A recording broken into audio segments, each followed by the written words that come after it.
زمانے کو زیر قدم دیتے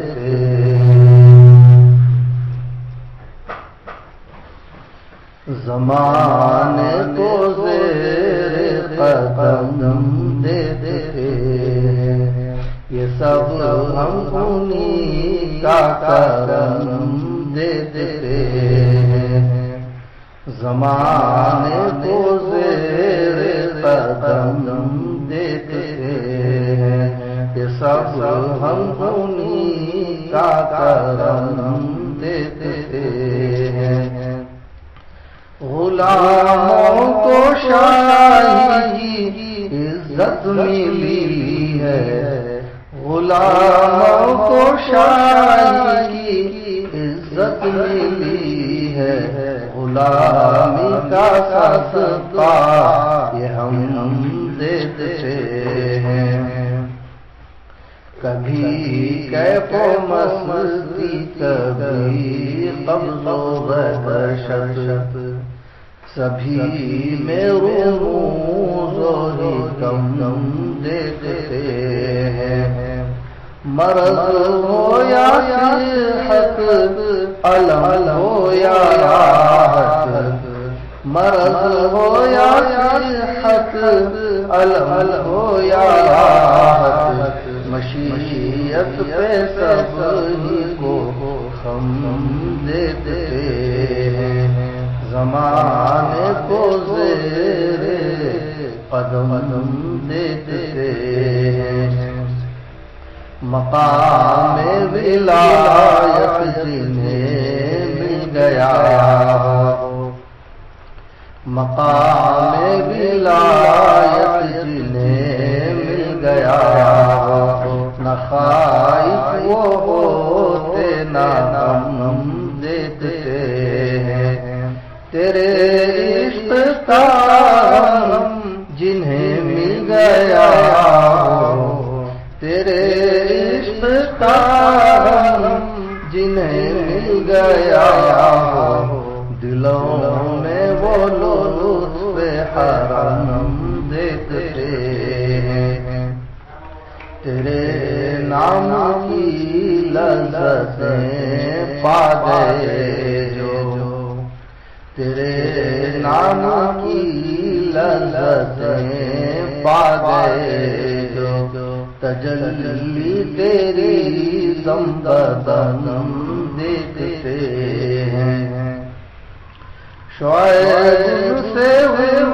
کے سوا ہم کیا مانگیں شعیب سے ان کے سوا ہم کیا مانگیں کہ ہر شے کو ہم قدم دیتے ہیں زمانے کو زیر قدم دیتے ہیں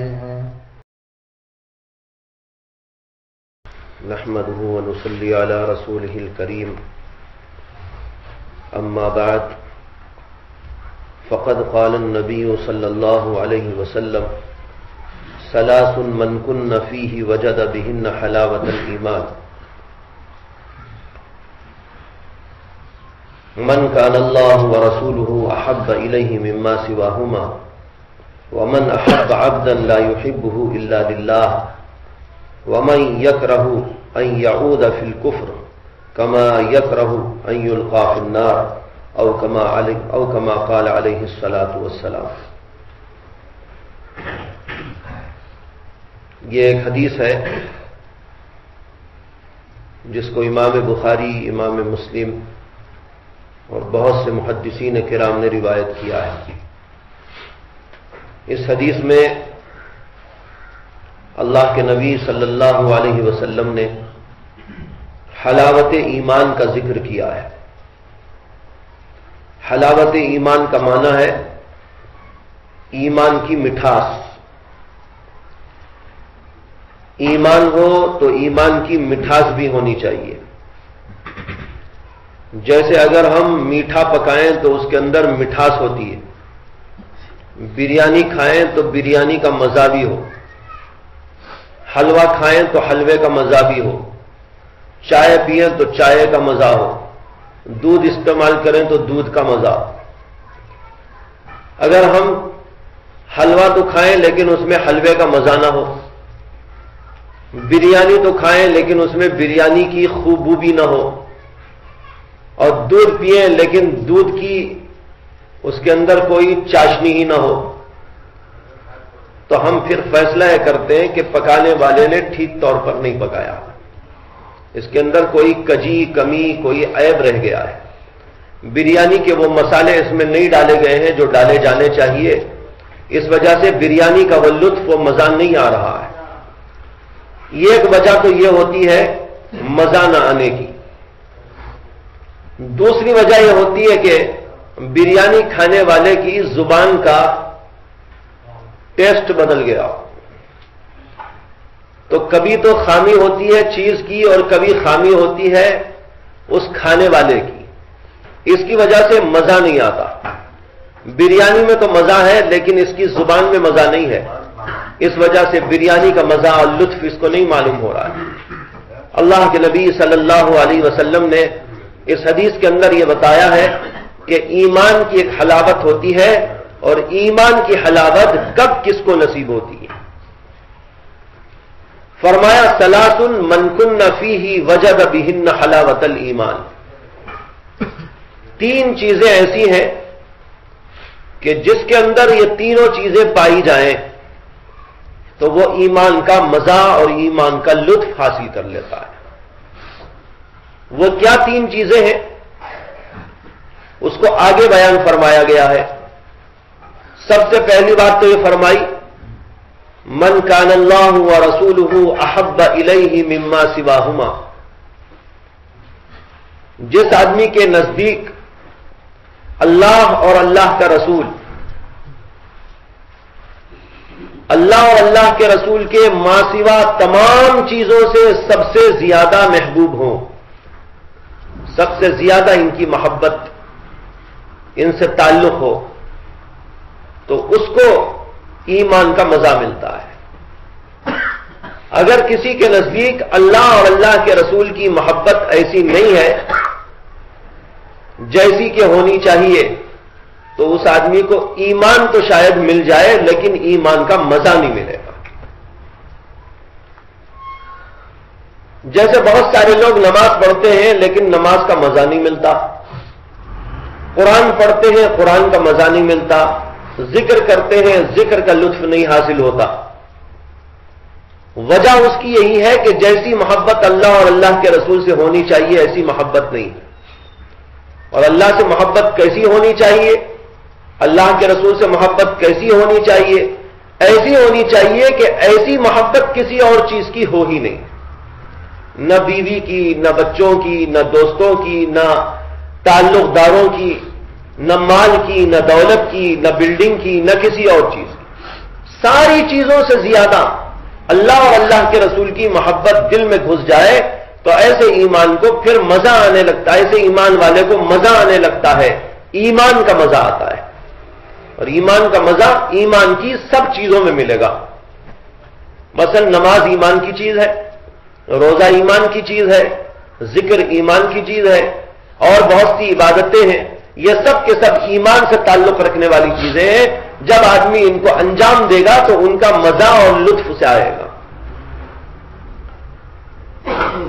بات ذہن میں آ گئی،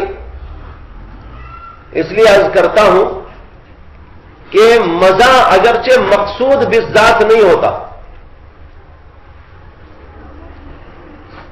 مقصود تو اصل تو وہ چیز ہوتی ہے، مزہ آئے نہ آئے، لیکن بہرحال آدمی اس چیز کو کھا لے۔ لیکن مزہ نہ آنا اس بات کی دلیل ہے کہ یا تو وہ چیز ٹھیک نہیں ہے یا یہ کہ آدمی کی زبان میں کوئی فرق آ گیا ہے۔ اسی طرح جس آدمی کو نماز میں مزہ آئے نماز وہ بھی پڑھے، جس کو مزہ نہ آئے نماز تو وہ بھی پڑھے، لیکن اتنا تو وہ سمجھ لے کہ میرے اندر کچھ کمی آ گئی، اتنا تو احساس آدمی کو ہونا چاہیے۔ جیسے ہم بریانی کھا کر بریانی کا لطف ہم کو نہ آئے تو ڈاکٹر کو رجوع کرتے ہیں کہ ڈاکٹر صاحب معلوم نہیں کیا ہو گیا ہے زبان میں، کوئی فرق آ گیا ہے ایسا معلوم ہوتا ہے، اس وجہ سے ذرا دیکھیے ڈاکٹر صاحب بتائیے مجھے کہ کیا ہو گیا ہے، اور پھر دوائیاں کھا کر آدمی ٹھیک ہونے کی کوشش کرتا ہے۔ اسی طریقے پر تمام عبادات میں، تمام دینی کاموں میں اور ایمانیات میں آدمی کو مزہ اور لطف آنا چاہیے، اگرچہ مقصود بالذات وہ نہیں ہے، لیکن اس کے باوجود نہ آنا اس بات کی دلیل ہے کہ کوئی کمی پائی جا رہی ہے۔ بزرگوں نے جو لکھا ہے کہ مزے کو مقصود نہ بنائیں، تو اس کا مطلب یہ نہیں ہے کہ مزے کو کوئی اچھی چیز بھی نہ سمجھے۔ مقصود نہ بنائیں یعنی پوری توجہ صرف اسی کے اوپر نہ ہو، اور مقصود نہ بنانے کا حاصل یہ ہے کہ اگر آدمی کو مزہ نہ آئے تو آدمی کام ہی چھوڑ کے بیٹھ جائے۔ اس لیے بزرگوں نے لکھا ہے کہ آدمی کو مزہ اور لطف کی طرف نہیں دیکھنا چاہیے، بلکہ اصل تو عبادت کو دیکھنا چاہیے کہ عبادت انجام دی جاتی رہے۔ یہ اس لیے فرمایا کہ بعض لوگ ایسے ہوتے ہیں کہ ان کو مزہ نہیں آتا تو ذکر ہی چھوڑ دیتے، نماز ہی چھوڑ بیٹھتے ہیں اور دینی کاموں ہی سے دور ہو جاتے ہیں۔ ان لوگوں کے لیے بتایا گیا ہے کہ یہ ایسا نہیں کرنا چاہیے، بلکہ آدمی کو تو کام کرتے رہنا چاہیے، مزہ آئے تو بھی کرنا چاہیے، مزہ نہ آئے تو بھی کرنا چاہیے۔ حضرت مولانا حکیم الامت اشرف علی تھانوی رحمۃ اللہ علیہ سے کسی نے آ کر کہا کہ حضرت میں ذکر کرتا ہوں لیکن مزہ نہیں آتا، تو حضرت نے فرمایا جب ذکر میں مزہ آئے تو اس کو غذا سمجھو، مزہ نہ آئے تو دوا سمجھو۔ مزہ آئے تو غذا سمجھو، مزہ نہ آئے تو پھر دوا سمجھ کر کیا کرو۔ تو مطلب یہ چھوڑنا نہیں ہے، کرتے تو رہنا ہے، لیکن دوا کا لفظ بتا کر حضرت نے یہ بتایا ہے کہ تمہارے اندر کوئی کھوٹ آ گیا ہے، دوا وہی تو کھاتا ہے، تبھی تو دوا ہے۔ تو اس لفظ ہی میں علاج بھی ہے، اس کی اصلاح بھی ہے، حقیقت کو بھی سمجھا دیا گیا ہے۔ تو یہ عرض کرنا چاہتا ہوں کہ مزہ اگرچہ مقصود بالذات نہیں ہے، لیکن بھائی جب ہم کوئی چیز استعمال کریں تو اس کے مزے کی طرف ہماری نظر تو جاتی ہی ہے۔ تو اسی طرح ہماری عبادات میں، ریاضات میں، مجاہدات میں اور دینی کاموں میں سب چیزوں کے اندر بھی اس کا لطف اور مزہ حاصل کرنے کی فکر کرنا چاہیے۔ تو یہ حلاوت ایمان کا بیان ہے۔ نبی اکرم صلی اللہ علیہ وسلم نے اس حدیث کے اندر 3 چیزوں کے بارے میں بتایا کہ جس کو یہ حاصل ہو جائے تو اس آدمی کو ایمان کا مزہ ملتا ہے۔ پہلی چیز بتائی من کان اللہ ورسولہ احب الیہ مما سواہما، جس آدمی کے نزدیک اللہ اور اللہ کا رسول سب سے زیادہ محبوب ہو، ایک بات۔ دوسری بات فرمائی ومن احب عبدا لا يحبه الا للہ، دوسرا وہ آدمی ہے جو کسی اللہ والے سے صرف اللہ کے لیے محبت کرتا ہے۔ میں نے اللہ والے کی قید لگا دی یہاں پر، اگرچہ حدیث میں نہیں ہے لیکن مقصود وہی ہے۔ ومن احب عبدا، جو آدمی کسی بندے کو چاہے، کسی بندے سے پیار کرے، لا يحبه الا للہ، اس کو نہیں چاہتا مگر اللہ ہی کے لیے۔ معلوم ہوا کہ اللہ ہی کے لیے اس سے محبت ہے، اور ظاہر بات ہے اللہ کے لیے محبت کسی شرابی کبابی سے تھوڑا ہی ہو جائے گی، بے نمازی سے تھوڑا ہی ہو جائے گی، کسی کافر سے تھوڑا ہی ہو جائے گی۔ اللہ کے لیے محبت تو اللہ والے ہی سے ہوگی۔ اس لیے یہ قید اگرچہ لگائی نہیں گئی لیکن وہاں آگے پیچھے دیکھنے سے خود ہی سمجھ میں آ جاتا ہے۔ تو لہذا مقصود یہ ہے کہ جو کسی اللہ والے سے اللہ ہی کے لیے محبت کرے۔ اچھا، اللہ والے سے اللہ کے لیے ہی محبت ہوتی ہے یا اللہ کے لیے چھوڑ کر کسی اور طرح بھی محبت ہو سکتی ہے؟ ہو سکتی ہے۔ کوئی آدمی کسی اللہ والے سے اس لیے محبت کر رہا ہے کہ اپنی کوئی غرض شامل کر لیا ہے، اس لیے یہ قید لگا دی لا يحبه الا للہ، اللہ والے سے اللہ ہی کے لیے محبت کرے، کسی اور غرض سے نہ کرے۔ کوئی اور غرض شامل ہو جائے گی تو یہ پھر ایمان کا مزہ نہیں آئے گا۔ ایمان کا حلوہ کھانا ہے تو اللہ والے سے محبت اللہ ہی کے لیے کی جائے، یہ دوسری بات فرمائی۔ اور تیسری بات فرمائی ومن یکرہ ان یعود فی الکفر، بعدما انقذہ اللہ منہ کما یکرہ ان یعود فی النار کما یکرہ ان یلقى فی النار. فرمایا کہ تیسری بات یہ ہے کہ آدمی کفر کی طرف لوٹنا اسی طرح برا جانے جیسے کہ آگ میں ڈالے جانے کو برا سمجھتا ہے. کون سمجھتا ہے, کون کسے خواہش ہوتی ہے کہ بھئی مجھے آگ میں ڈال دیا جائے؟ ہر آدمی اسے برا سمجھتا ہے اور اپنے آپ کو بچاتا ہے. اسی طریقے پر ایمان کے بعد کفر کی جانب جانے اور کفر کی طرف لوٹنے کو مکروہ سمجھے, برا سمجھے, جیسے کہ آگ میں ڈالے جانے کو برا سمجھتا ہے.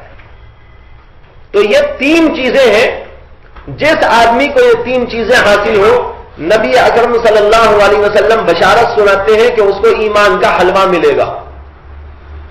یہ ایمان کا حلوہ یہ حضرت مولانا حکیم اختر صاحب رحمۃ اللہ دامت برکاتہم نے حلاوت ایمان کا ترجمہ کیا ہے, اس لیے میں نے اسی کو یہاں آپ کو سنایا. کہتے ہیں من ثلاث من کن فیہ وجد بہن حلاوت الایمان. تین چیزیں ہیں, جس آدمی کے اندر یہ تین چیزیں پائیں اس آدمی کو ایمان کا حلوہ ملتا ہے. ایمان کی حلاوت اور مٹھاس اس کو مل جاتی ہے, مزہ مل جاتا ہے. تین چیزیں تو میں نے آپ کو بتا دی ہیں, اس کی ذرا سی تشریح عرض کروں گا آگے چل کے. اس سے پہلے یہ سمجھ لیجئے کہ ایمان کا مزہ کسے کہتے ہیں. کیا وہ منہ میں محسوس ہوتا ہے یا کسی اور طرح محسوس ہوتا ہے؟ اس کے بارے میں صحیح بات یہ ہے کہ دنیا میں کوئی اس کو سمجھا نہیں سکتا. مزہ تو آتا ہے, لیکن جسے آتا ہے بس وہ سمجھ تو لیتا ہے لیکن دوسرے کو سمجھا نہیں سکتا. اس کی مثال ایسی ہے جیسے ایک آدمی سے سنا آم بہت اچھا پھل ہوتا ہے, بہت میٹھا ہوتا ہے, بڑا رسیلا ہوتا ہے. اس نے کہا بھئی آم کا مزہ کیسا ہوتا ہے؟ تو آم کھانے والے نے کہا کہ میٹھا ہوتا ہے. سننے والے نے کہا اچھا میٹھا ہوتا ہے, جیسے شکر میٹھی ہوتی ہے. تو آم کھانے والا کیا کہے گا؟ نہیں نہیں, شکر کی طرح نہیں. وہ کہے گا اچھا گڑ کی طرح ہوتا ہے. تو یہ کہے نہیں نہیں, گڑ کی طرح بھی نہیں. پھر یہ کہے گا اچھا جیسے جلیبی ہوتی ہے. وہ کہے گا نہیں نہیں, جلیبی کی طرح بھی نہیں. اچھا جیسے فالودہ ہوتا ہے. وہ کہے گا نہیں بھائی, فالودہ جیسا بھی نہیں. اب وہ 50 نام لیتا جائے, کیا ایسا ہوتا ہے, ایسا ہوتا ہے, ایسا ہوتا ہے, ایسا ہوتا ہے. ہر موقع پر آم کا مزہ بتانے والا یہی کہے گا کہ نہیں ایسا نہیں, ایسا نہیں, ایسا نہیں, ایسا نہیں. وہ کہے گا ایسا بھی نہیں, ایسا بھی نہیں. تو آخر کیسا؟ تو کہتا وہ تو اپنے ہی جیسا ہے, وہ کسی کی طرح بھی نہیں. وہ تو اپنے ہی جیسا ہے, وہ تو کسی کی طرح نہیں ہے کہ آپ کو تشبیہ دے دی جائے. آم تو اپنا ایک خاص مزہ ایسا رکھتا ہے کہ کسی کے اندر وہ مزہ نہیں ملتا. اسی اگر سمجھانا ہے تو میں تو آپ کو نہیں سمجھا سکتا, اتنا کہہ سکتا ہوں کہ دیکھو یہ آم رکھا ہے, تم بھی کھا لو. جب تم اسے کھا لو گے تو تمہیں بھی وہ مزہ مل جائے گا, اور جب تم کھا لو گے تو پھر دنیا کے کسی آدمی کو تم بھی نہیں سمجھا سکتے. بالکل یہی مثال ہے اس مزے اور لطف کی اور اس حلاوت کی کہ ایمان کا مزہ جس آدمی کو مل جاتا ہے وہ اسے محسوس کرتا ہے لیکن سمجھانے سے قاصر ہے. اس لیے کہ نہ الفاظ اس کے پاس میں ہیں, نہ تعبیرات اس کے پاس میں ہیں, نہ انداز کسی کے پاس میں ہے کہ اس کو سمجھا کہ وہ دوسروں کے دل و دماغ میں اس مزے کی کیفیت کو ڈال دے. اس لیے کہ یہ چیز ایسی ہے جو چکھنے سے ملتی ہے اور کھانے سے حاصل ہوتی ہے, کسی کے بولنے سے سمجھی نہیں جا سکتی. تو اس لیے اس کا جواب تو یہی ہے کہ آدمی اس کو کھانے کی فکر کرے. اب اس فکر میں نہ رہے کہ کوئی مجھے سمجھا دے کہ وہ مزہ کیسا ہوتا ہے. بہرحال ہوتا ہے. بعض لوگوں کو روحانی طور پر, باطنی طور پر محسوس ہوتا ہے, تو بعض اولیاء اللہ ایسے بھی گزرے ہیں جن کو یہ مزہ اور لطف جسمانی طور پر محسوس ہوتا ہے. اللہ. علامہ ابن حجر عسقلانی بہت بڑے شارح حدیث گزرے. شراح حدیث میں ان کا مقام بہت اونچا مانا جاتا ہے. بخاری شریف کی انہوں نے 14 جلدوں میں شرح لکھی اور بھی سینکڑوں کتابیں لکھی. انہوں نے اسی حدیث کی تشریح کرتے ہوئے لکھا ہے کہ یہاں پر حلاوت ایمان سے مراد معنوی اور حسی دونوں طرح کی ہے. مجھے بڑا تعجب ہوا جب یہ پڑھا کہ بھئی علامہ ابن حجر عسقلانی رحمت اللہ علیہ لکھتے ہیں کہ اس سے مراد معنوی حلاوت بھی ہے اور حسی حلاوت بھی ہے. معنوی حلاوت تو روح کو محسوس ہوتی ہے اور حسی حلاوت منہ کو محسوس ہوتی ہے، جسم کو محسوس ہوتی ہے. علامہ ابن حجر کہتے ہیں یہاں دونوں قسم کی حلاوتیں مراد ہیں. چنانچہ بعض بزرگان دین ایسے گزرے ہیں جن کو اللہ کے نام کا مزہ زبانی طور پر محسوس ہوتا تھا. مولانا رومی جلال الدین رومی رحمت اللہ علیہ بڑے صوفیہ میں سے بزرگوں میں سے گزرے ہیں. وہ فرماتے ہیں اللہ اللہ اینچے شیری استنام شیر و شکر می شود جانم تمام. کہتے ہیں کہ یہ اللہ اللہ کا نام کیسا پیارا اور کیسا میٹھا نام ہے. جب اللہ اللہ کہتا ہوں تو میری پوری جان میٹھی ہو جاتی ہے. اس میں انہوں نے اسی کیفیت کو بتانے کی کوشش کی ہے، لیکن بہرحال الفاظ جیسے کہ میں نے کہے پورے طور پر ساتھ نہیں دیتے مضمون کو بیان کرنے کا. اس لیے جس طرح ہو سکا اس کو انہوں نے بیان کیا اور کہا اللہ اللہ اینچے شیری استنام شیر و شکر می شبت جانم تمام. معلوم ہوتا ہے کہ بعض اولیاء اللہ کو یہ کیفیت حاصل ہوتی ہے کہ وہ اللہ کا نام لیتے ہیں اور دینی بہت سے کام کرتے ہیں، نماز پڑھتے ہیں اور دینی کاموں میں عبادتوں میں لگتے ہیں تو ان کو وہ مٹھاس جیسے روحانی طور پر محسوس ہوتی ہے اسی طریقے پر جسمانی طور پر بھی محسوس ہوتی ہے. علماء نے لکھا ہے کہ ایمانی مٹھاس کی کچھ علامتیں ہیں. ان علامتوں پر ہمیں توجہ دینے کی ضرورت ہے. پہلے تو وہ 3 چیزیں جس کو اوپر بیان کیا گیا وہ اپنے اندر پیدا کرنا ہے. اللہ کی محبت، اللہ کے رسول کی محبت سب سے زیادہ ہو جائے اور اللہ والوں کی محبت اللہ کے لیے کی جائے. اور تیسرے یہ کہ کفر اور کفریات سے اتنا دوری اور اتنا بوجھ ہو جائے کہ اس طرف جانے کو آدمی ایسا سمجھے جیسے کہ آگ میں ڈالا جا رہا ہے. یہ 3 چیزیں جسے ملیں گی اسے ملے گا ایمان کا حلوہ اور ایمان کی حلاوت. ایمان کی حلاوت کی چند علامتیں ہیں جس سے پہچانا جا سکتا ہے کہ جس آدمی کے اندر ایمان کی حلاوت ہے وہ یہ آدمی ہے. یہ اس کی پہچان. سب سے پہلی پہچان کیا ہے؟ علماء نے لکھا ہے سب سے پہلی پہچان ہے ترک خواہشات. سب سے پہلی پہچان ترک خواہشات. خواہشات کو ترک کر دے آدمی، لذات کو چھوڑ دے. یہ علامت ہوتی ہے اس بات کی کہ اس کے دل کو ایمان کی مٹھاس مل گئی ہے. وجہ یہ ہے کہ ایمان کی مٹھاس جسے مل جاتی ہے اس آدمی کو معصیت کا مزہ نہیں آتا. معصیت اسے کڑوی لگتی ہے، بری لگتی ہے. حضرت مولانا رشید احمد گنگوہی رحمت اللہ علیہ نے ایک دفعہ اپنی مجلس کے اندر فرمایا کہ بھائی ایک بات جی میں آ رہی ہے آپ کو سناتا ہوں. اس کے بعد میں فرمایا کہ صوفیاء کرام جو اتنی محنت کراتے ہیں، بڑا مجاہدہ کراتے ہیں اور ریاضتوں میں لگاتے ہیں، یہ سارے مجاہدات، ساری عبادات، ساری ریاضات، ان سب کا خلاصہ ایک چھوٹی سی چیز ہے.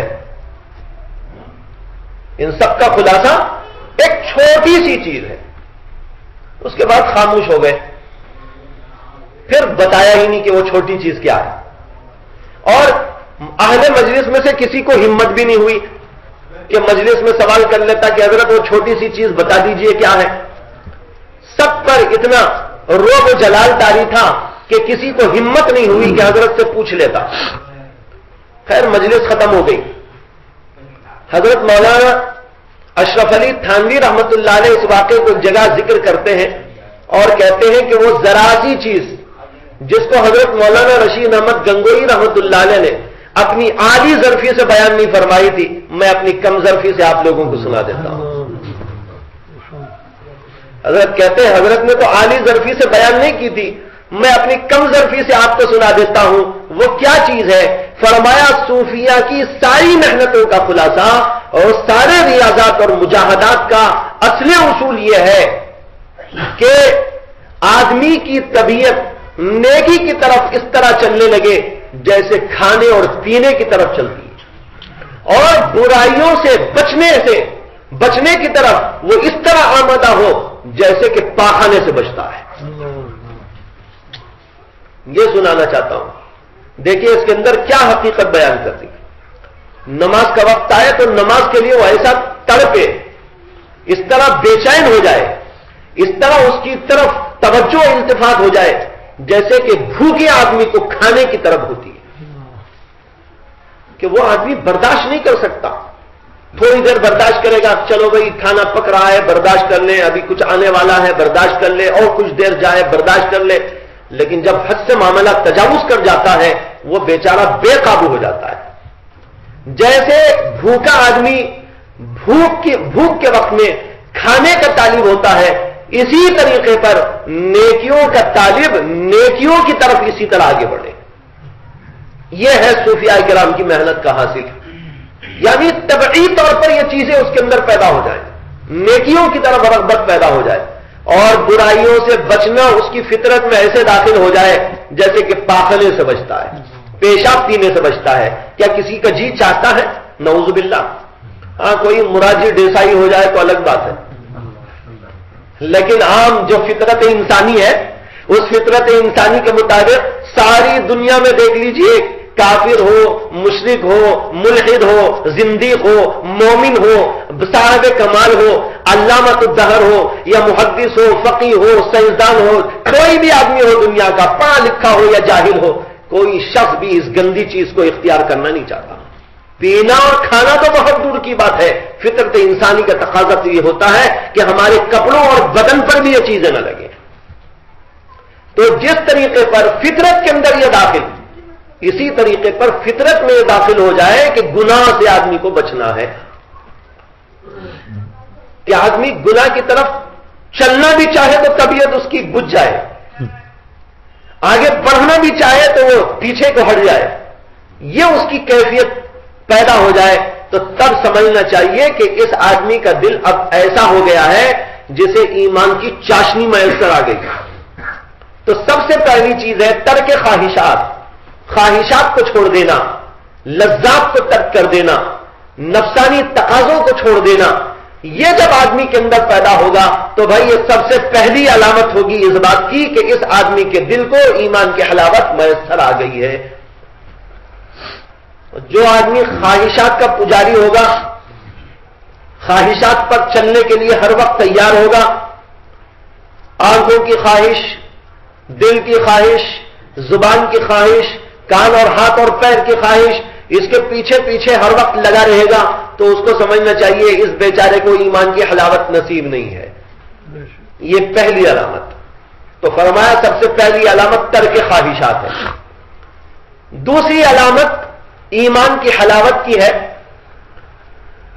کہ طاعات اور عبادات پر جمع رہنا۔ طاعات اور عبادت پر آدمی جم رہا ہے تو یہ بھی ایک علامت ہے کہ اس کے دل کو ایمان کی چاشنی میسر آ گئی۔ ایمان کی چاشنی اسے مجبور کر رہی ہے، جیسے کھانا کھانے والے کو کھانے کی طرف میلان ہوتا ہے، اسی طریقے پر اسے نماز کی طرف میلان۔ جو اولیاء اللہ ہوتے ہیں ان کی حالت یہی ہوتی ہے، ہر وقت وہ اسی فکر میں دھن میں رہتے ہیں، تلاوت کا دھن ہے، ذکر کا فکر ہے، اور اسی طریقے پر نماز کا ہر وقت اہتمام ہے، یہاں تک کہ بیماریوں میں اور مختلف قسم کے مسائل میں اور مختلف قسم کے حالات میں وہ دوچار ہوتے رہتے ہیں، تب بھی ایسا نہیں ہو سکتا کہ ان چیزوں سے غافل ہو جائیں۔ جس وقت حضرت سیدنا عمر بن خطاب رضی اللہ تعالی عنہ کو ایک شخص نے قتل کے ارادے سے مار دیا تھا، اور پھر اس کے بعد اسی میں حضرت والا کا انتقال ہوا، شہادت نصیب ہوئی، تو تاریخ میں واقعات لکھے ہوئے ہیں کہ مسجد سے حضرت کو اپنے گھر لے جایا گیا، بے ہوشی طاری ہو گئی تھی، بہت دیر کے بعد ہوش آیا، ہوش آتے ہی سب سے پہلا جملہ ان کی زبان پر یہ تھا کہ نماز کا وقت ہو گیا ہے. ارے چار طرف زخم سے جسم لہو لہان ہے، چور ہے، اور تکلیف اور شدت کی تکلیف ہے، لیکن اس کے باوجود بے ہوشی سے جب ہوش میں آتے ہیں تو سب سے پہلے دھیان خالق اور مالک کی طرف ہوگا. اللہ اکبر. یہ ہے عبادت و طاعت پر جمے رہنا. اس لیے کہ بھائی جس آدمی کو جو ہے بریانی کا مزہ معلوم ہو گیا اور جس آدمی کو حلوے کا مزہ معلوم ہو گیا، کیا وہ چاہے گا نہیں کہ یہ مجھے ملتا رہے؟ اسی طرح جس آدمی کو نماز کا مزہ مل گیا، ذکر کا مزہ مل گیا، تلاوت کا مزہ مل گیا، وہ اس کو کیسے چھوڑ کے رہ سکتا ہے؟ وہ ہر وقت اسی کی دھن میں اور اسی کی فکر میں رہے گا. تو حضرت سیدنا عمر بن خطاب نے فوراً سوال کیا کہ کیا نماز کا وقت ہو گیا ہے؟ لوگوں نے کہا کہ ابھی کچھ باقی ہے. کچھ دیر کے بعد پھر غشی طاری ہو گئی. غشی طاری ہونے کے بعد پھر کچھ دیر کے بعد ہوش آیا، تو ہوش کے بعد پھر یہی ایک سوال تھا.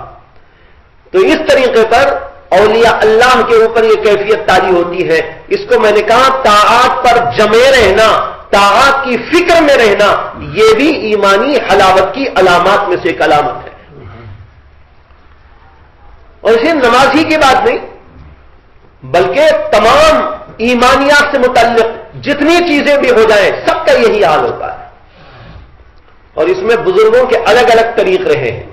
کسی کے اوپر کسی کا غلبہ، کسی کے اوپر کسی اور چیز کا غلبہ، کسی کے اوپر عبادات کا غلبہ، تو کسی کے اوپر ایسا بھی ہوا ہے کہ ان کو حقوق العباد کا غلبہ. وہ اس کی فکر میں جب بھی موقع ہو جائے گا تو اس کی فکر کرے گے. حضرت حکیم الامت مولانا اشرف علی تھانوی رحمت اللہ علیہ ایک دفعہ رات میں اٹھے تہجد کے لیے اور استنجا خانہ تشریف لے گئے. اس کے بعد فارغ ہونے کے بعد وضو کرنے کے لیے لوٹا اٹھایا. حضرت کے ہاں سب چیزوں کا بڑا اصول تھا.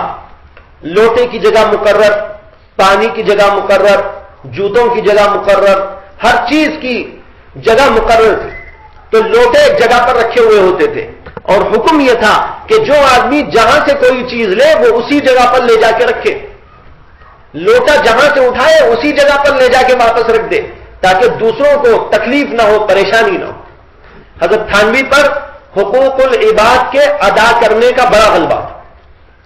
تو حضرت نے لوٹا اٹھایا، اس کے بعد وضو کرنے کے لیے آگے بڑھے.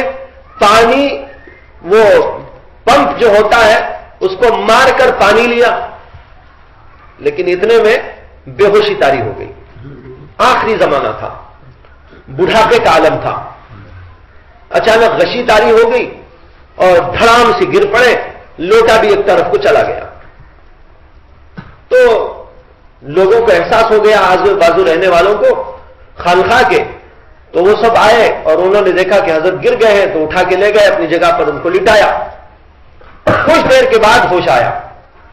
ہوش آتے ہی سب سے پہلا سوال حضرت تھانوی کی زبان پر یہ تھا، میرے ہاتھ میں ایک لوٹا تھا، ذرا دیکھو وہ لوٹا کہاں ہے، اس کو اپنی جگہ رکھ دینا. اللہ اکبر.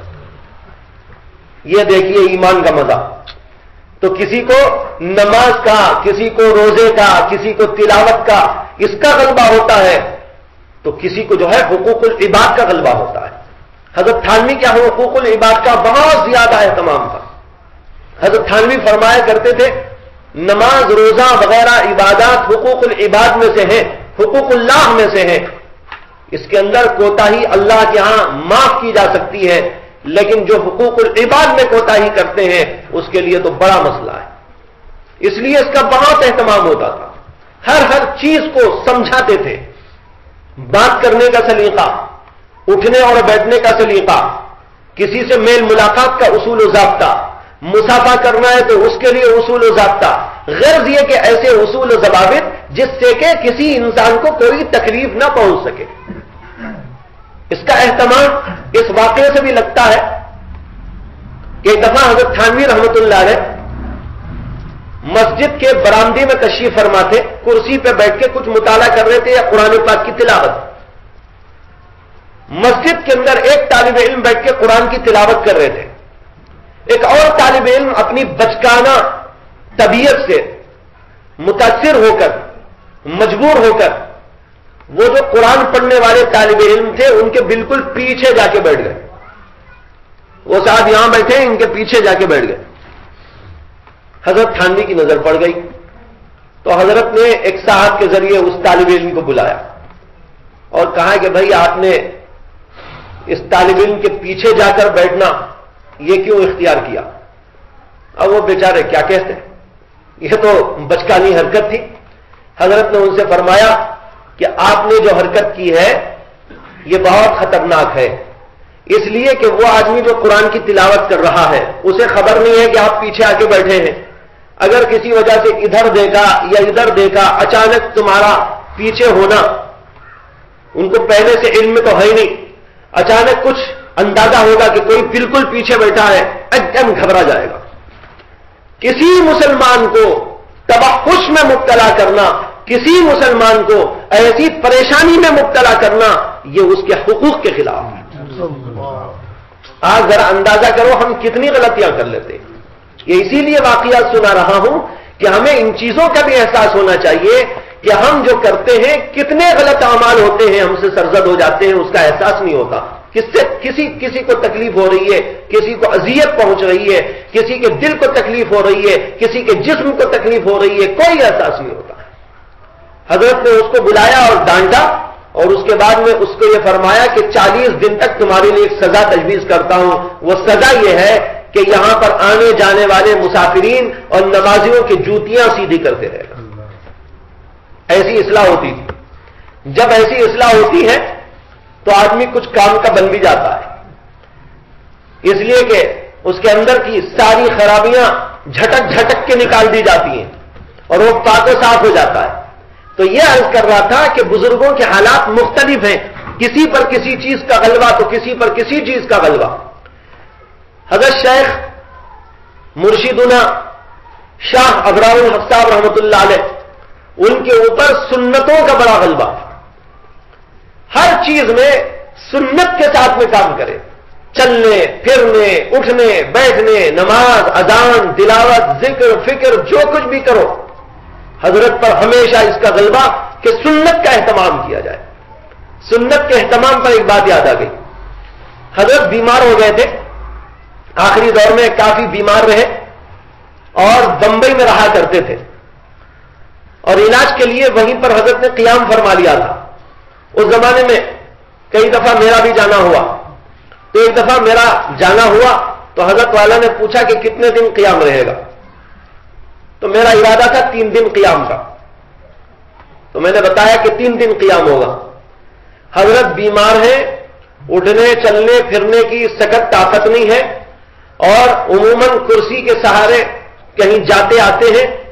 اس وقت مجھ سے فرمایا کہ آپ جب 3 دن کے لیے یہاں پر آئے ہیں تو ایسا کیجئے کہ یہاں قرب و جوار کی مسجدوں میں کچھ لوگوں کے ذریعے میں آپ کا تعارف کرا دوں گا اور عام نماز سے پہلے وہاں پر پہنچے، اذان سے پہلے وہاں پر پہنچے، اذان وہاں کے لوگوں کی مؤذنوں کی سنے، اس کے اندر کوئی غلطی ہو تو ان کی اصلاح کریں. اہتمام، سنتوں کا اہتمام، ہر چیز کے اندر اس کا اہتمام ہوتا تھا. اس حالت کے اندر جو ہے حضرت اس کا اہتمام کرائیں، خود نہیں جا سکتے تو اپنے مریدوں کے ذریعے کرا رہے. تو حضرت نے فرمایا کہ جو ہے اس طرح نظام بن جائے گا، جتنی نمازوں کا وقت آپ کے پاس یہاں رہنے تک ہے ان میں سے ہر مسجد مختلف جگہ پر چلے جانا ہے. چنانچہ نظام اسی وقت طے کرا دیا. ایک صاحب وہاں پر رہتے ہیں، حضرت کے پاس رہتے تھے، امتیاز بوہرے ان کا نام ہے. ان کو حضرت نے بلانے کے بعد جو ہے پورا نظام سمجھا دیا، یہ مسجد میں وہ مسجد میں وہ مسجد میں اذان دینا ہے یا اذان سننا ہے، مؤذن کی اصلاح کرنی ہے اور پھر اذان کے بعد کچھ بیان کر دینا ہے، کچھ سنتوں کے بارے میں اور دیگر چیزوں کے بارے میں اس کو بتا دینا ہے. چنانچہ میں اسی طرح وہاں جتنے دن رہا ہر نماز کے بعد یہی کام کرتا رہا. یہ تو اس میں یہ ہو گئی نصیحت کہ آدمی کو بیکار کہیں نہیں رہنا ہے. دیکھیے جس جانے والا گیا ہے تو اسے بیکار نہیں چھوڑا، کام میں لگا دیا اور جو ہے سنتوں کا اہتمام کرنے کی طرف ترغیب بھی دلا دی. یہ ہے بزرگوں کے حالات کا جو ہے اندازہ میں آپ کو کرانا چاہتا ہوں، کسی کے اوپر کسی چیز کا غلبہ، کسی کے اوپر کسی چیز کا غلبہ۔ حضرت مسیح الامت مولانا مسیح اللہ خان صاحب رحمۃ اللہ علیہ پر غلبہ بہت زیادہ توحید کا تھا، توحید کا غلبہ انتہائی تھا، اور اسی کے ساتھ حقوق العباد سے متعلق اہتمام جو حضرت تھانوی کے ہاں ہے وہی اہتمام وہاں پر بھی دیکھا۔ حضرت بار بار فرمایا کرتے تھے میں مراقبات کی زیادہ تعلیم نہیں دیتا، میں اس کی تعلیم دیتا ہوں کہ لوگوں کے ساتھ حسن سلوک ہونا چاہیے، لوگوں کے حقوق کو ادا کرتے رہنا چاہیے، معاشرت درست ہونا چاہیے۔ آج ہماری معاشرت بالکل تباہ ہو گئی۔ معاشرت کیا ہے؟ ایک دوسرے سے تعلق، ایک دوسرے کے ساتھ حسن سلوک، کسی کو کوئی اذیت و تکلیف نہ پہنچائی جائے، اس کا پورا پورا اہتمام ہوتا رہے۔ آج بھائیوں بہت سے نمازیوں کے اندر سے یہ چیز نکل گئی، نماز تو پڑھ لیتے ہیں لیکن مصلیوں کو تکلیف پہنچاتے ہیں۔ مثلا نماز پڑھنے کے لیے آئے، اپنی نماز پڑھنے کا اتنا اہتمام ہے، اتنا اہتمام کہ اس کی کوئی فکر نہیں کہ بازو والے کو اذیت و تکلیف ہو رہی ہے، اپنے پیر نکال رہے ہیں، اپنے ہاتھ نکال رہے ہیں، اور اس طرح اٹھک بیٹھک ہو رہی ہے جس سے کہ بازو والے کو اذیت و تکلیف پہنچ رہی ہے۔ یہ ساری باتیں وہ ہیں جس کی وجہ سے آدمی خدا کی نگاہ میں گر جاتا ہے۔ نماز بھی کبھی بیکار ہو جاتی ہے، ذکر بھی اس کا تباہ ہو جاتا ہے، تلاوت اس کی بیکار چلی جاتی ہے۔ جب لوگوں کے حقوق کو ضائع کرتا ہے تو ان چیزوں سے اللہ تبارک و تعالی جو ہے قبولیت کو سلب کر لیتا ہے۔ بہرحال بات میں سے بات نکل آئی، یہ کہنا چاہتا تھا کہ اولیاء اللہ جن کے دلوں میں ایمان کی حلاوت آ جاتی ہے وہ لوگ دین کا یوں اہتمام کرتے ہیں، طاعات کا، ایمانیات کا، اور اللہ تعالی کی طرف سے عائد کردہ احکامات کا اتنا اہتمام کہ جس وقت دیکھو، چاہے بیماری ہو، چاہے پریشانی ہو، چاہے سفر ہو، چاہے حضر ہو، چاہے کوئی مسئلہ پیش آ گیا ہو، اس کے اندر کوئی کمی، کوئی فرق نہیں آتا، وہ اپنی جگہ پر وہ کرتے چلے جاتے ہیں۔ حضرت مولانا شیخ الاسلام مولانا مدنی نور اللہ مرقدہ اپنی خانقاہ میں بیٹھے تھے دیوبند میں، اور ایک ہجوم حضرت کے سامنے موجود تھا، مختلف علاقوں سے، مختلف جگہوں سے آیا ہوا سالکین کا، مریدین کا۔ حضرت اس میں لوگوں کو نصیحت اور واعظ فرما رہے تھے۔ اسی درمیان میں گھر سے اطلاع آئی کہ فرزند کا انتقال ہو گیا۔ حضرت شیخ الاسلام مولانا مدنی کے ایک فرزند کا انتقال ہو گیا، بچپن ہی میں انتقال ہوا تھا۔ تو گھر سے اطلاع آئی، حضرت نے کچھ دیر کے لیے گردن جھکائی، کچھ آنسوں میں ٹپک گئے، اور پھر اس کے بعد آنے والے سے فرمایا کہ تجہیز و تکفین کا اہتمام شروع کرو، اور جب جنازہ تیار ہو جائے تو مجھے آ کے اطلاع دے دینا۔ بیٹے کا انتقال ہوا ہے اور یہ فرماتے تجہیز و تکفین کا اہتمام کرو، جب جنازہ تیار ہو جائے تو آ کے اطلاع کرو، اور یہ کہہ کر حضرت نے دینی گفتگو جو جاری تھی وہ سلسلہ پھر شروع کر دیا۔ اللہ اکبر!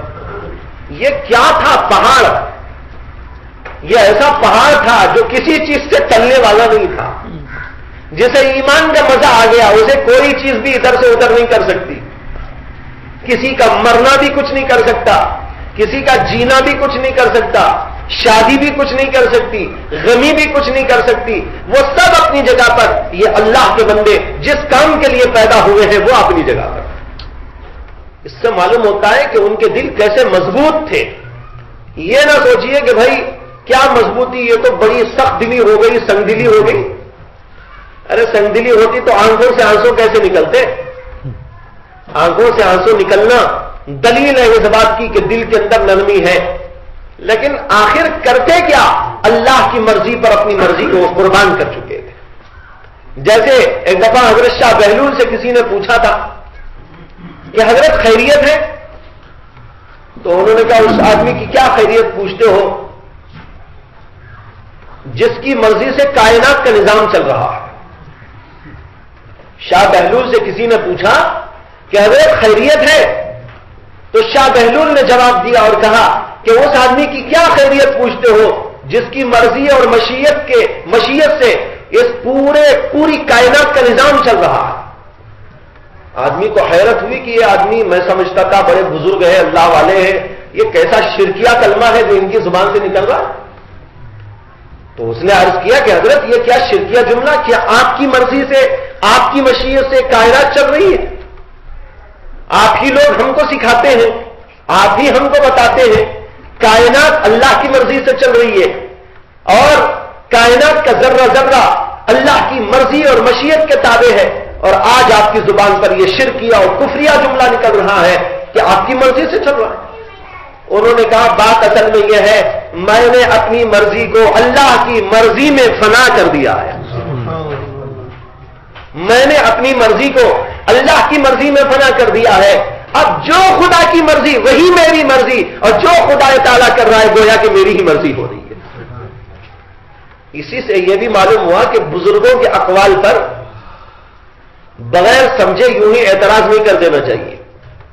جب ان کے زندگی کے حالات ہمیں معلوم ہیں، یہ اللہ والے ہیں، ایمان میں کامل ہیں، اسلام میں کامل ہیں، تقوی میں کامل ہیں، بزرگی میں اعلیٰ ہیں، اور ان کے حالات اور معاملات سب ہمارے سامنے روز روشن کی طرح واضح ہیں. اگر ان کی زبان سے کوئی ایسا جملہ نکلا ہے جس کا مطلب ہمیں سمجھ میں نہیں آ رہا ہے تو پوچھ لینا چاہیے، اعتراض نہیں کرنا چاہیے. بعض وقت ایسا ہوتا ہے کہ آدمی بغیر سوچے سمجھے اعتراض کر بیٹھتا ہے، لیکن بعد میں پچھتانے کا موقع آتا ہے. ایک دفعہ حضرت ملا جامی رحمت اللہ علیہ، جن کی کتاب شرح جامی بہت مشہور ہے، مدارس کے اندر داخل نصاب ہے، یہی ملا جامی رحمت اللہ علیہ ایک بزرگ سے ملاقات کے لیے گئے. ان کو معلوم ہوتا ہے کہ فلاں جگہ پر ایک بزرگ ہیں، بڑے اللہ والے ہیں، تو ان سے ملاقات کے لیے سفر کیا. سفر کر کے جب وہاں پر پہنچے اور ان کے پاس ملاقات کے لیے گئے تو وہاں اندر گھستے ہی ان کو نظر آیا ماشاءاللہ یہاں سے وہاں تک مال کی ریل پیل ہے، یہ بھی ہے وہ بھی ہے یہ بھی ہے وہ بھی ہے. تو جیسے دنیا داروں کے گھروں میں بہت سی چیزیں لمبی چوڑی ایسے ہی ان کے ہاں بھی دکھائی دی. تو ان کے دل میں کھٹک پیدا ہو گئی. انہوں نے یہ دیکھ کر کہ یہاں پر دنیا کا بہت سارا سامان، دنیا کی بہت ساری عیش و عشرت کی چیزیں ان کے ہاں جمع ہیں، ان کی زبان پر ایک جملہ آیا. انہوں نے کہا دوست باشد کے دنیا ندارت. یعنی اللہ کا دوست اور ولی وہ ہوتا ہے جو دنیا نہیں رکھتا. کیا دنیا یہاں سے وہاں تک، یہ دیکھو وہ دیکھو، ہزاروں چیزیں ہیں ان کے پاس میں، کیا دنیا دار آدمی معلوم ہوتے ہیں. تو ان کی زبان پر یہ جملہ آیا دوست باشد کہ دنیا ندارت، یہ کہہ کے وہاں سے نکل گئے. قریب میں ایک مسجد تھی، سفر کر کے آئے تھے، تھکان بہت تھی، کھانا بھی کچھ توشے میں لائے تھے، بھوک بھی لگ رہی تھی. انہوں نے کہا چلو مسجد ہے، وضو کریں گے، استنجا کر کے فراغت کے بعد پھر اس کے بعد کچھ نماز بھی پڑھ لیں گے، کھانا بھی کھا لیں گے، آرام بھی کر لیں گے.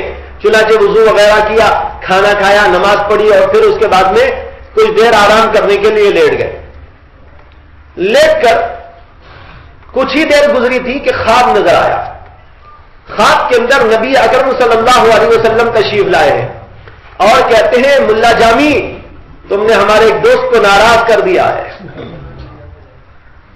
بہت پریشان ہوئے. اللہ کے نبی کہہ رہے دوست کو ناراض کیا تو حضور کے دوست تو ہو گئے وہ. تو اب دل میں پریشانی ہوئے گئے تو اللہ کے ولی معلوم ہوتے ہیں، اور میں نے ان کے بارے میں کہا چلو اب تو سمجھ میں نہیں آ رہا ہے، کچھ تو جا کے حل کریں مسئلہ. اب وہاں سے اٹھے، پریشانی کے عالم میں دعائیں کرتے کرتے ان بزرگ کے پاس پھر پہنچے اور جو ہے جا کر معافی مانگنے لگے کہ میں نے آپ کی گستاخی کر دی، مجھے معاف کر دیجیے. انہوں نے کہا کیا گستاخی آپ نے کی؟ نہیں میں نے ایسا کچھ کہہ دیا تھا. کیا کہا تھا آپ نے؟ اب زبان پہ نہیں جاتا زبان. پہلے تو زبان پہ آ گیا تھا جملہ، لیکن اب وہ پوچھ بھی رہے ہیں کہ کیا ہے، کیا کہتے، کیا کہا تھا تم نے؟ تب بھی زبان پہ وہ جملہ لانا اب گوارا نہیں. انہوں نے کہا نہیں وہ جملہ آپ دوہراؤ، کیا جو آپ نے کہا تھا. اب بمجبوری انہوں نے کہا میں نے اس وقت آپ کی شان میں گستاخانہ یہ جملہ کہہ دیا تھا، دوست باشد کہ دنیا نہ دارت. ان بزرگ نے فوراً کہا اگر دارت برائے دوست دارت. انہوں نے کہا اگر دارت برائے دوست دارت، یعنی پہلے جملے کا مطلب تو یہ ہے کہ اللہ کا ولی وہ ہوتا ہے جو دنیا نہیں رکھتا. انہوں نے اس کے جواب میں کہا اگر رکھتا ہے تو دوست ہی کے لیے رکھتا ہے. جی اولیاء اللہ کار میں بھی گھومتے ہیں. کیوں گھومتے ہیں؟ تاکہ دین کی تبلیغ کرے. ایک آدمی اپنے نفس کے لیے کار میں جا رہا ہے، ایک آدمی اللہ کے لیے کار میں جا رہا ہے. کار میں تو دونوں ہیں، ایک جا رہا ہے تو جہنم کی طرف جا رہا ہے، ایک جا رہا ہے تو جنت کی طرف جا رہا ہے. اس کی کار اسے جنت کی طرف لے جا رہی ہے اور اس کی کار اسے جہنم کی طرف لے جا رہی ہے. کوئی کلب کی طرف جانے کے لیے کار استعمال کر رہا ہے، کوئی نماز کو جانے کے لیے کار استعمال کر رہا ہے. دیکھیے دونوں کاریں ہیں، لیکن ایک کار کہیں پہنچا رہی ہے، دوسری کار کہیں اور پہنچا رہی ہے. تو بہرحال میں کہہ رہا تھا بزرگوں پر یوں ہی اعتراض نہیں کر دینا چاہیے، بلکہ سوچنا چاہیے، سمجھنا چاہیے، حقیقت کو معلوم کرنا چاہیے، پھر اس کے بعد میں فیصلہ کرنا چاہیے. یہ نہیں کہ اپنی سمجھ ہی کو یہ سمجھ جائے کہ یہ فیصل ہے، جو میں سمجھ گیا وہی حرف آخر ہے. حرف آخر کیسا ہو جائے گا؟ حرف آخر تو نبی ہی کی بات ہوتی ہے، ولی کی بات بھی حرف آخر نہیں ہوتی، تو ہماری اور تمہاری بات حرف آخر کیسے ہو جائے گی؟ بہرحال یہ بات کہیں سے کہیں پہنچ گئی.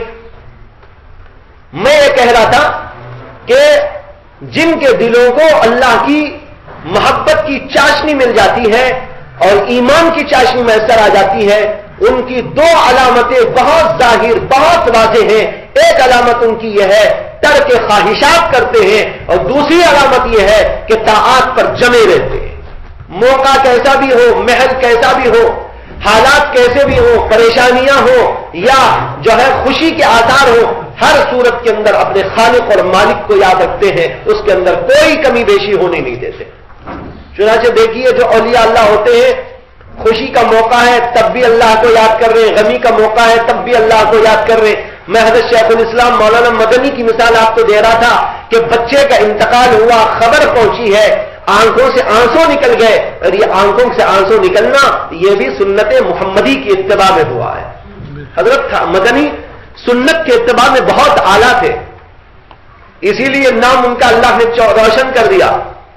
یہ دیکھیے سنت کا اہتمام کہ آنکھوں سے آنسو جھڑ گئے. حدیث میں آتا ہے کہ نبی اکرم صلی اللہ علیہ وسلم کے ایک صاحبزادے حضرت ابراہیم کا انتقال ہوا. جب ان کا انتقال ہوا تو رسول اکرم صلی اللہ علیہ وسلم کی آنکھوں سے آنسو جاری ہو گئے، اور آپ کی زبان پر یہ جملہ تھا کہ اے ابراہیم، تیرے فراق میں ہماری آنکھیں تو رو رہی ہیں لیکن دل اللہ کے فیصلے پر مطمئن ہے.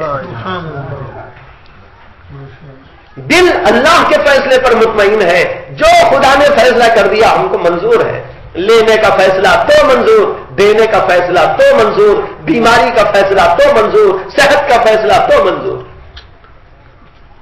مجھے بات میں سے بات ایک اور یاد آ گئی. محمد علی جوہر کا نام آپ نے سنا ہے، بڑے معروف انسان جنہوں نے تحریک خلافت چلائی تو سارا ہندوستان، ہندو ہو مسلمان ہو اپنا ہو غیر ہو، سب ان کے پیچھے ہو گیا. یہ ایسی شخصیت، آئیڈیل شخصیت گزری ہے ہندوستان کے اندر کہ ایسی شخصیت نہ اس سے پہلے کوئی پیدا ہوئی نہ اس کے بعد کوئی پیدا ہوئی. یعنی پورا ہندوستان ان کی ذات پر متفق ہو گیا. اب ایسی شخصیت اس سے پہلے بھی کوئی نہیں دکھائی دیتی، اس کے بعد بھی کوئی نہیں. جس شخصیت کو بھی آپ پیش کریں اختلاف کرنے والے موجود ہیں. یہ محمد علی جوہر وہ شخصیت ہے جن کے اوپر پورا ہندوستان کامل طور پر متفق ہو گیا تھا کہ یہ ہمارے جو ہے رہبر ہیں. ان کی جب یہاں سے ہندوستان کو آزاد کرانے کے سلسلے میں تحریک چل رہی تھی اور پھر اس کے بعد وہ یہاں سے لندن تشریف لے گئے تھے اور گول میز کانفرنس کے اندر انہوں نے شرکت کی تھی. اسی موقع پر ان کی بیٹی بہت بیمار ہو گئی اور بیماری بھی اس حالت کو پہنچ گئی کہ آج کل میں معاملہ تھا. اس وقت ان کو گھر سے دعوت دی گئی کہ آپ واپس تشریف لائیں، بچی کی حالت بہت خراب ہے. تو اس موقع پر محمد علی جوہر نے وہاں سے کچھ اشعار لکھ کے بھیج دیے تھے. اشعار تو مجھے یاد نہیں ہے، ان اشعار کا خلاصہ یہ ہے کہ بیٹی اگر تیری صحت خدا کو منظور نہیں تو محمد علی جوہر کو بھی منظور نہیں. بیٹی اگر تیری صحت اللہ کو منظور نہیں ہے تو مجھے بھی منظور نہیں ہے. اگر اللہ یہی چاہتا ہے کہ تو بیمار رہے تو میں کیا کر سکتا ہوں؟ تو یہ ہے اولیاء اللہ جو اللہ تبارک و تعالیٰ پر کامل اعتماد رکھتے ہیں. تو میں کہہ رہا تھا حضرت مدنی کی آنکھوں سے آنسو نکلے، وہ بھی محمد رسول اللہ صلی اللہ علیہ وسلم کی سنت. ایک دفعہ ایک شخص نے جو مسلم لیگ سے تعلق رکھتے تھے، اور آپ لوگ جو ماضی کے حالات سے اور ہندوستان کے مسائل سے واقف ہیں اچھی طرح جانتے ہیں کہ حضرت مولانا مدنی نور اللہ مرقدہ کانگریس سے تعلق رکھتے تھے سیاسی اعتبار سے، اور اس کی مد مقابل جو یہاں پر تحریک چل رہی تھی وہ ہے مسلم لیگ. اور مسلم لیگ کے لوگ حضرت مدنی رحمت اللہ علیہ سے اس لیے بہت چڑھتے تھے اور بہت زیادہ ان سے جو ہے بدظن رہتے تھے کہ یہ کانگریس کے اندر شامل ہو گئے. بہرحال ایک سیاسی پہلو، میں اس وقت اس کے بارے میں کچھ نہیں کہنا چاہتا، اور یہ بھی میں آپ کو نہیں بتانا چاہتا، اور نہ میں اس کا کوئی مستحق ہوں اور حقدار کہ میں اس کا کوئی فیصلہ کروں کہ ان دو جماعتوں میں سے حق کیا ہے باطل کیا ہے. یہ تو ایک سیاسی مسئلہ ہے، اس کو اٹھا کے بازو رکھیے. بتانا یہ ہے کہ ایک مسلم لیگ کے صاحب حضرت مدنی کو آزمانے کے لیے آئے، اور انہوں نے حضرت سے سلام کرنے کے بعد میں مصافحہ کیا. یہ واقعہ بہت حیرت انگیز واقعہ ہے. حضرت سے مصافحہ کیا، حضرت نے مصافحے کے لیے ہاتھ بڑھایا، اب مصافحہ ہوا. وہ صاحب حضرت کو آزمانے کے لیے یوں ہی رکھے رہے، یوں ہی رکھے رہے، یوں ہی رکھے رہے، یہاں تک کہ آدھا گھنٹہ ہو گیا. آدھے گھنٹے تک ہاتھ انہوں نے کھینچا ہی نہیں. چونکہ حضرت مدنی سنت کے بہت بڑے متبع تھے، اس لیے حضرت مدنی رحمت اللہ علیہ برابر ہاتھ آدھے گھنٹے تک یوں ہی رکھے رہے. کسی نے کہا کہ حضرت آپ نے ان کی رعایت میں ایسا کیا، تو کہا نہیں، ان کی رعایت میں نہیں بلکہ سنت کی رعایت میں، اس لیے کہ محمد رسول اللہ صلی اللہ علیہ وسلم کا عمل بتایا گیا ہے کہ جب کوئی مصافحہ کرے تو جب تک وہ خود ہاتھ نہ کھینچے اپنا ہاتھ نہ کھینچے. تب وہ آدمی قائل ہو گیا واقعی اللہ والے. تو بھائیوں، یہ ہے بزرگوں کا وتیرہ اور طریقہ کہ اس طرح سنت کی اتباع کرتے ہیں. تو یہ کہنا ہے کہ ایک چیز ہے ترک خواہشات اور دوسری چیز ہے استقامت علی الطاعات. یہ دو چیزیں آدمی کے اندر اس بات کو بتانے کے لیے ہیں کہ اس کے دل میں ایمان کی حلاوت ہے کہ نہیں. ایمان کی حلاوت ہے، استقامت علی الطاعات ہے. ایمان کی حلاوت ہے، خواہشات کا ترک ہے، لذتوں کا ترک ہے. کوئی بھی مسئلہ کیسا بھی پیش آ جائے وہ اپنے آپ کو بچانے کی کوشش کرے گا. دو باتیں ہو گئی، اور تیسری بات کی کچھ چیزیں تو میں نے ابھی پیش کر دی بغیر ہی ترتیب کے. اور وہ تیسری بات یہ ہے کہ اللہ کے راستے میں مشقتوں کا برداشت کرنا. اللہ کے راستے میں مشقتوں کا برداشت کرنا، جیسی چاہے مصیبت، پریشانی، مشقت و تکلیف پیش آ جائے، اللہ کے راستے میں اس کو برداشت کرنے کے لیے تیار رہنا. اس لیے کہ اس آدمی کے دل کے اندر ایمان کی حلاوت آ چکی ہے، اور ایمان کی حلاوت اور مزہ ایسا اسے لطف دیتا ہے کہ اس کی وجہ سے اسے یہ پریشانی کوئی پریشانی نہیں معلوم ہوگی. مشکلیں اتنی آئی کہ آسان ہو گئی، تلخیاں اتنی بڑی کہ وہ میٹھی لگنے لگی. یہ حال اس آدمی کا ہو جاتا ہے جو آدمی کہ اللہ کی طرف سے اس مٹھاس کو پا لیتا ہے. تو معلوم ہوا بھائیوں کہ جس آدمی کے دل کو اللہ کی طرف سے مٹھاس مل جاتی ہے ایمان کی، وہ آدمی اللہ کے دین کی خاطر ہر قسم کی مصیبت و پریشانی کو برداشت کرتا ہے. کوئی گالی دینے والا گالی دے، باتیں کرنے والا باتیں کرے، اور کوئی اذیت و تکلیف پہنچانے والا اذیت و تکلیف دے. حضرت بلال حبشی کے واقعات ہمارے سامنے ہیں کہ ان کو اذیت و تکلیف پہنچائی جاتی رہی، لیکن ان کی زبان پر اللہ احد اللہ احد کا نعرہ لگا رہتا تھا. حتیٰ کہ محمد رسول اللہ صلی اللہ علیہ وسلم کے ایک دفعہ گزر ہوا، ان کو اس حالت کے اندر دیکھا تو آپ نے کہا کہ بلال ابھی چند دنوں کے لیے اس کو دل میں رکھ لینا، زبان پہ نہ لانا۔ اللہ کے نبی نے خود کہہ دیا، لیکن اس کے باوجود حضرت بلال کہنے لگے، وہ جملہ اندر رہ نہیں پاتا، باہر نکل جاتا۔ ایمان کی حلاوت اتنی مل گئی تھی کہ اس کے مقابلے میں کوئی کڑوی چیز ان کو کڑوی نہیں معلوم ہو رہی ہے۔ مجھے اس پر ایک حدیث یاد آ گئی، بڑی عجیب و غریب حدیث ہے۔ نبی اکرم صلی اللہ علیہ وسلم کہتے ہیں کہ جب قیامت کے میدان میں سب فیصلے ہوں گے، اس وقت میں ایک ایسے آدمی کو جو ایمان کے ساتھ مصیبتوں، تنگیوں، پریشانیوں، کٹھنائیوں میں مبتلا رہا، کھانے کو کھانا میسر نہیں، پینے کے لیے پانی میسر نہیں، کپڑا پہننے کے لیے میسر نہیں، رہنے کے لیے گھر مکان میسر نہیں، اور مختلف قسم کے مسائل و پریشانیاں، ان سب کو برداشت کرتا رہا۔ اللہ تعالیٰ اسے بلائیں گے اور اس سے پوچھیں گے، کیا تو نے کبھی کوئی راحت اور کوئی نعمت دیکھی ہے؟ وہ کہے گا کہ اللہ مجھے نعمت کیا وہی نہیں معلوم، اسے کہ کبھی نعمت دیکھا ہی نہیں بیچارہ، جب دیکھو فاقہ، جب دیکھو تنگی، جب دیکھو مصیبت، جب دیکھو کوئی مسئلہ لگا ہوا ہے۔ وہ کہے گا اللہ میں نے تو کوئی نعمت دیکھی نہیں۔ اللہ تبارک و تعالی اسے کہیں گے کہ فرشتوں کے ذریعے اس کو کہا جائے گا کہ صرف ذرا سا اس کو جنت کی سیر کرا دینا، اس علاقے میں اس کو لے جا کے واپس لے آنا، اور اسے جنت میں لے جائیں گے اور واپس لائیں گے۔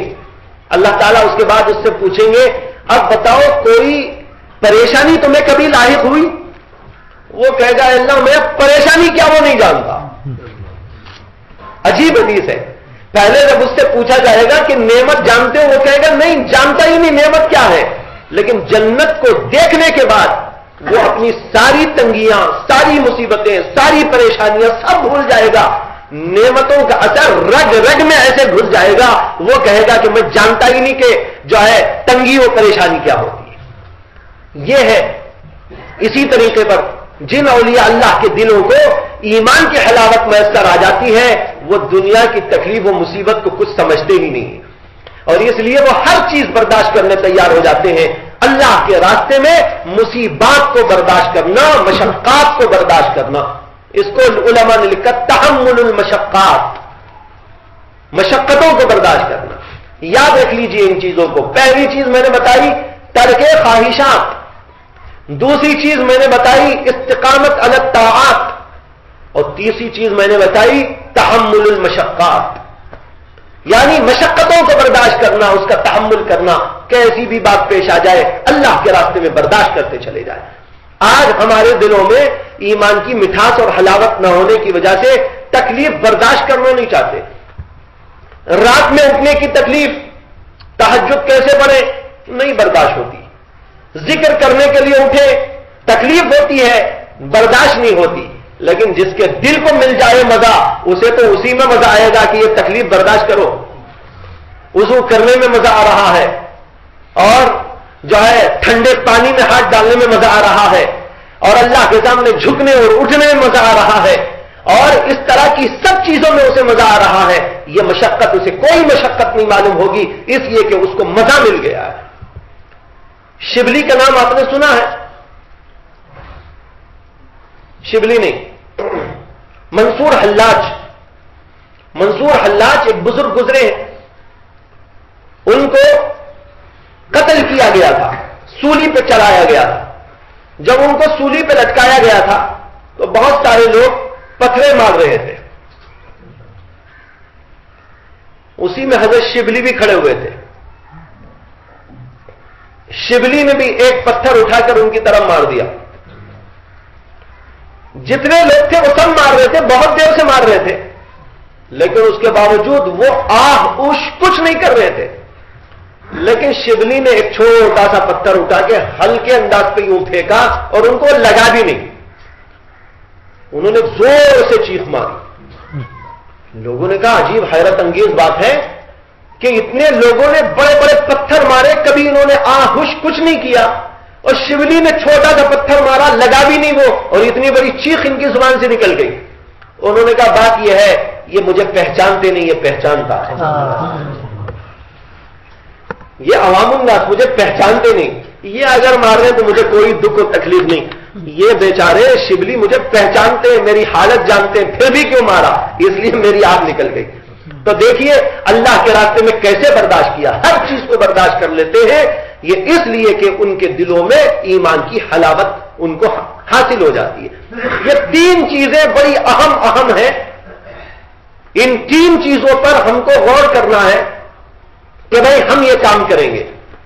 ترک خواہشات سب سے اول کام، استقامت علی الطاعات دوسرا کام، تحمل المشقات تیسرا کام. یہ تین کام ہم کریں گے. جب یہ کریں گے تو انشاءاللہ پھر ترقی ہی ترقی ہوتی رہے گی. کریں گے بھائی؟ یا صرف سن کے چلے جائیں گے؟ سن کے سن ہو جائیں گے. اس لیے کہ آج کل سننے کا بڑا رواج ہے لوگوں میں، اسی لیے ہم نے طرز بدل دیا ہے. میں بھی بہت سی جگہ بیانات کو جاتا رہتا ہوں، پہلے تو اور زیادہ جاتا تھا، لیکن اندازہ یہ ہوا کہ ان بیانوں سے فائدہ کم ہے. لوگ سنتے بہت ہیں لیکن دھننے کی جگہ سن ہو جاتے ہیں. حضرت مولانا اشرف علی تھانوی رحمۃ اللہ علیہ جب دارالعلوم دیوبند میں پڑھ رہے تھے تو ایک دفعہ حضرت مولانا قاسم صاحب نانوتوی رحمۃ اللہ علیہ نے ان کو دیکھا تو بلا کر پوچھا کہ بیٹا کیا پڑھ رہے ہو؟ انہوں نے بتایا یہ کتابیں پڑھ رہا ہوں. فرمایا صرف پڑھتے بھی ہو کہ گنتے بھی ہو، یعنی مطلب دل میں اتارتے بھی ہو. جب تک آدمی پڑھنے کے ساتھ دل میں اتارے گا نہیں اس وقت تک فائدہ نہیں ہے. اسی طرح بھائیوں مجالس کا فائدہ اسی وقت میں ہوگا جب ہم ان کو سننے کے بعد ان کو عمل میں لانے کی کوشش کریں گے، دل میں اس کو بٹھائیں گے، اجاگر کریں گے، ایک ایک چیز کو اپنے عمل میں لانے کی کوشش کریں گے. اس لیے یہاں بیٹھے ہوئے حضرات سے میری گزارش ہے کہ اس بات کا عہد کر کے جائیں، تہیہ کر کے جائیں، فیصلہ کر کے جائیں کہ ہم ضرور کچھ کریں گے، اللہ کے لیے اپنی جان بھی قربان کر دیں گے. اگرچہ ہماری جان ابھی ایسی قابل نہیں ہوئی ہے کہ اللہ پہ قربان ہو جائے. جی یہ کہنے کو تو کہہ رہے ہیں لیکن کہتے ہوئے شرم آ رہی ہے. کیا ہے یہ جان کے جا کے اللہ پہ قربان ہو جائے؟ ارے کسی بڑے عظیم بادشاہ کو کوئی اینٹ اور ڈھیلے پتھر لے جا کے دے تو کیا کوئی بڑی بات ہو گئی؟ مولانا روم نے واقعہ لکھا ہے کہ کسی زمانے میں بغداد کے علاقے میں قحط آ گیا تھا، بارشیں بند ہو گئی. ایک دیہات کا رہنے والا اپنے دیہات میں وہ بھی دیکھ رہا تھا کہ پانی کئی دنوں سے نہ آنے کی وجہ سے، قحط کی وجہ سے لوگ پریشانی میں مبتلا ہیں. اتفاق سے اس کے گھر کے سامنے ایک گڑھا تھا، بہت بڑا گڑھا. اس گڑھے میں معلوم نہیں کب کا بہت پرانا پانی ویسے ہی پڑا ہوا تھا اور دھول اور مختلف قسم کی چیزیں پڑے اس کا رنگ بو مزہ سب بدل گیا تھا. اس کے دل میں آیا کہ یہ جو پانی میرے پاس ہے اتنا پانی تو آج لوگوں کے پاس ہے ہی نہیں. یہ اللہ کی بہت بڑی عظیم نعمت ہے میرے لیے کہ جو ہے مجھے تو اتنا پانی کیسا کہ ایک مل ہی گیا ہے. اس کے دل میں آیا کہ اگر یہ پانی ہم بادشاہ کے پاس پیش کر دیں تو بادشاہ خوش ہو کے کچھ اشرفیاں ہم کو دے دے گا، اس لیے کہ وہاں بھی قحط پڑ رہا ہے. تو اس لیے اس کے دماغ میں آتے ہی بیوی سے جا کر کہا.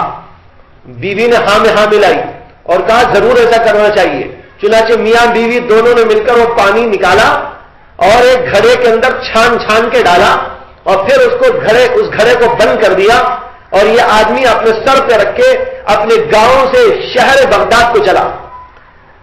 چلتے جب شہر آیا پہنچ گیا بادشاہ کے محل کے پاس اور جا کر کہنے لگا کہ میں بادشاہ کو تحفہ دینے آیا ہوں. لوگوں نے روک دیا کہ بھائی بادشاہ کے پاس کوئی نہیں جا سکتا، پہلے سے اجازت چاہیے اور تمہیں اجازت حاصل نہیں ہے. اس نے کہا نہیں میں بہت اہم ضرورت سے آیا ہوں، بادشاہ کو تحفہ دینا ہے، اجازت تو لے لو. اب اس کا اصرار اتنا بڑا کہ لوگوں نے بات پہنچائی بادشاہ تک. بادشاہ نے کہا بھائی ایسا کون دیہاتی آدمی آ گیا ہے جو اتنی اہمیت کے ساتھ میں میرے سے ملنا چاہتا ہے؟ اچھا چلو یہ بھی ایک لطیفہ ہی صحیح، اس کو بلا لو دیکھیں گے کیا ہے.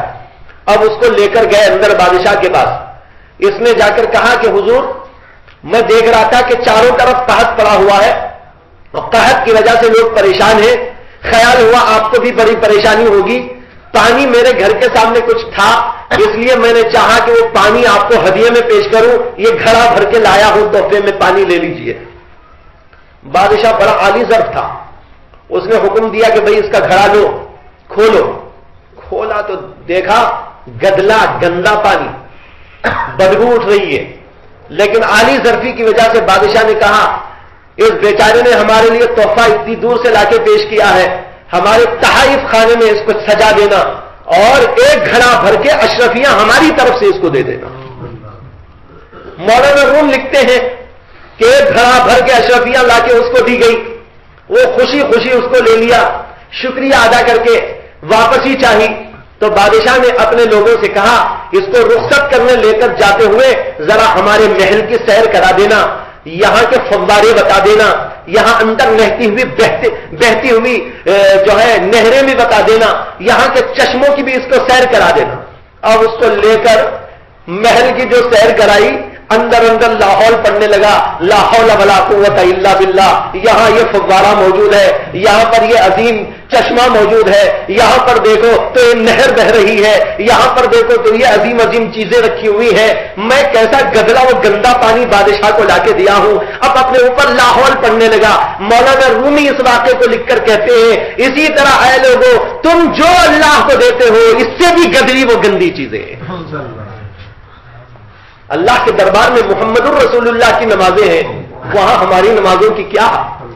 وہاں حضرت موسیٰ کی نمازیں، وہاں حضرت عیسیٰ کی نمازیں، وہاں پر حضرت ابراہیم خلیل اللہ کی خدمات اور ان کی قربانیاں اور ان کے بیٹے کی قربانیاں، ایسی صورت میں آپ ذرا اندازہ کرو ہماری نمازیں بھی، ہمارے روزے بھی، ہمارا ذکر بھی، فکر بھی، یہ کوئی حیثیت رکھتا ہے؟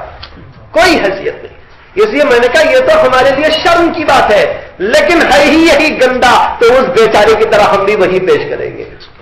لیکن ہمارا خدا بڑا عالی ظرف ہے، اس سے بھی بڑا عالی ظرف ہے، یہ گدلی و گندی چیزوں کو لے کر ہمیں عظیم عظیم جنت کی نعمتیں عطا فرماتا ہے، اپنی رضا سے ہم کو نواز دیتا ہے، یہ اس کے عالی ظرفی کی بات ہے۔